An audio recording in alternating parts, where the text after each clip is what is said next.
Présidente, triste anniversaire, somme toute, qui a consacré une fracture essentielle et qui a fait de ces deux solitudes une réalité incontournable. L'effet aussi corollaire, ça a été de nous plonger dans un état paradoxal où, après avoir refusé systématiquement de signer cette Constitution, nous vivons cependant sous son joug. Et en particulier, quand on pense à la langue, on voit les effets néfastes que ce joug aura exercé sur le Québec. Pourtant, il est clair qu'il y a quelque chose de fondamentalement légitime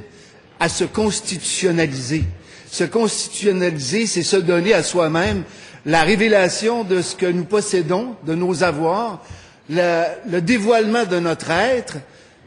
concrétiser aussi la façon dont nous voulons nous institutionnaliser et finalement décréter quels sont les pouvoirs dont on a besoin comme société pour accomplir l'ensemble de ces gestes fondateurs qui sont avoir, être, s'institutionnaliser et se donner les pouvoirs. Il s'agit donc d'un acte fondamental et il est temps qu'au Québec, l'ensemble des citoyens puissent prendre un crayon et écrire cette Constitution et que cette Constitution-là nous mène vers une démarche qui sera sans nul doute, si le travail est fait correctement et s'il est fait par l'ensemble des citoyens,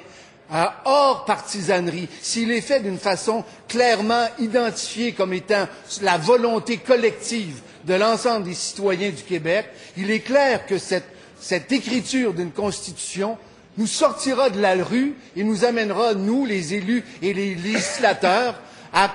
finalement mettre à jour, créer un document fondateur qui nous permettrait de réconcilier enfin et finalement notre passé et notre avenir. C'est en ce sens-là que c'est à la fois un anniversaire triste et ce devrait être le premier anniversaire d'une prise de conscience collective de la nécessité de se doter d'une Constitution qui nous appartienne et qui nous donne à la fois notre territoire physique, notre territoire moral, notre territoire culturel, notre territoire de notre richesse collective. C'est ça, se constitutionnaliser, et malheureusement, ce n'est pas ça que nous fêtons aujourd'hui.